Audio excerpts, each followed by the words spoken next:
Saan na kaya yung trabador ko? Parang wala naman dito ah.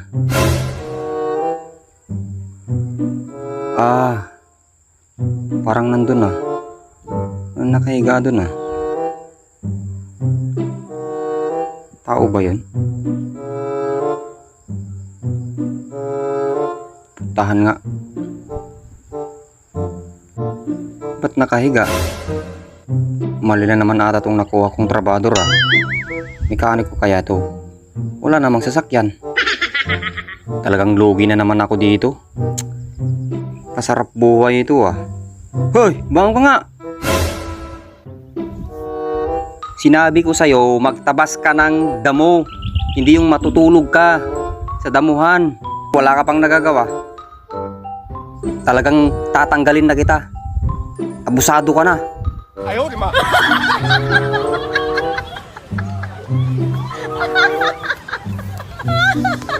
Daming bubuyog, boss.